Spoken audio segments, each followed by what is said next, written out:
Shri Ganesha Sharada Gurubhyo Namaha Ramaya Ramabhadraya Ramachandraya Vedase Raghunathaya Nathaya Sitaya Pataye Namaha. Welcome to all for this session on Ramayana to chapter 31 of Yuddha Kanda. In the previous chapters, we saw Ravana, after hearing the news that the entire army of Rama had crossed the ocean and is almost reaching Lanka, and he sent spies, and the spies came and gave a report which is certainly not in favor of Lanka. They were explaining about the great size of the army and the power of the warriors in that army, and that had sent shock waves inside Ravana, felt a little threatened. And then he decides to take a wrong route of cheating the people. And first he started with Sita. He tried to find the way that he can deceive Sita and put her into a terrible trouble. Meanwhile, the king's spies spread the tidings in Lanka that Raghava has encamped with his powerful forces on Mount Suvela. Ravana, who knew through his emissaries of Rama's arrival at the head of a vast army, somewhat perturbed, said to his attendants, "Let all the ministers assemble here immediately. O Titans, time has come to take counsel together."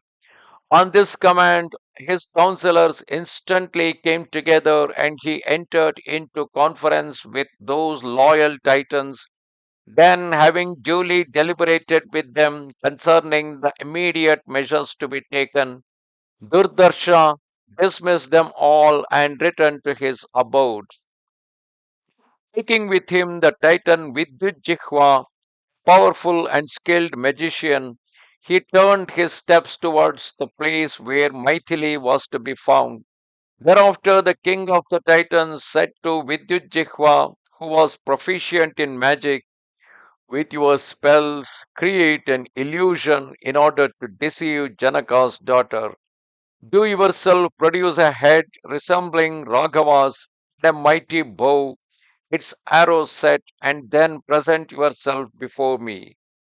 On this command, the ranger of the night, Vidyujihva, answered, "Be it so," and displayed his powers as a magician. Whereupon Ravana, satisfied, bestowed rich attire upon him. In his impatience to behold Sita once again, that mighty monarch of the Nairarathas entered the Ashoka grove, and the younger brother of Dhanada, that is Ravana, beheld that unfortunate one Sita, who did not deserve her fate, her head bowed, plunged in grief, lying on the ground in the Ashoka grove where she had been banished. Absorbed in the thought of her lord, hideous Titan woman seated not far distant from her. Then Ravana, approaching, manifested his gratification and addressed the daughter of Janaka in confident tones, saying, "O beautiful one, he in whom you did trust at the time when you did repel me, when I sought to console you, that murderer of Khara, your consort Raghava, has been slain in combat.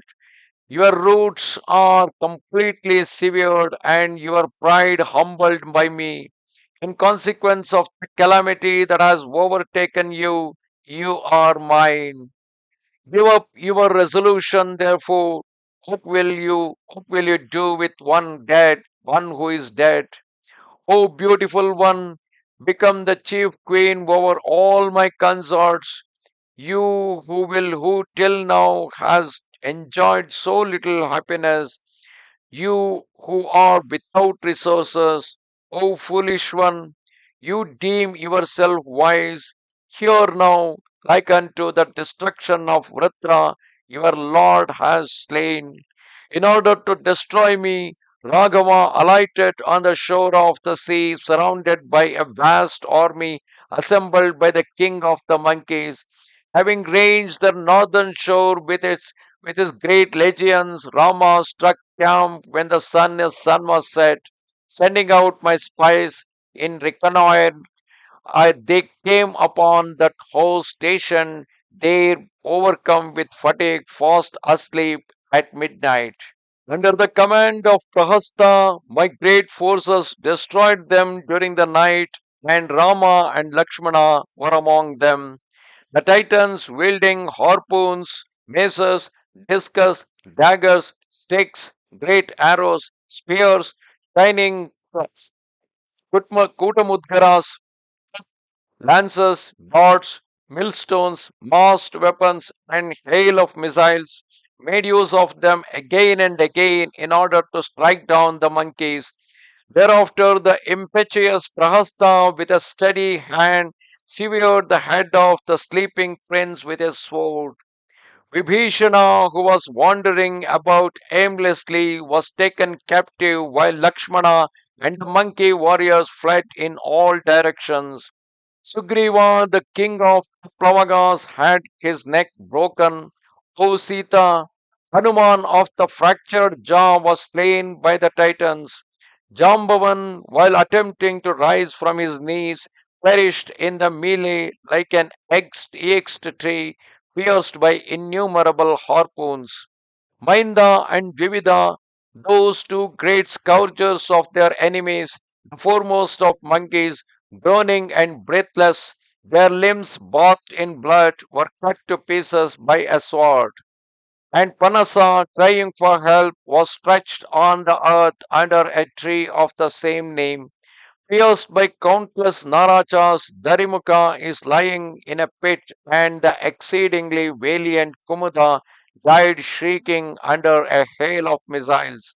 Angada, assailed on all sides by Titans, pierced by innumerable shafts, vomiting blood, fell on the earth, and the monkeys themselves were crushed by elephants and mowed down like clouds before the wind.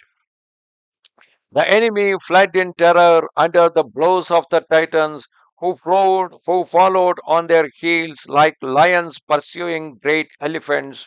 Some flung themselves into the sea, others took refuge in the sky.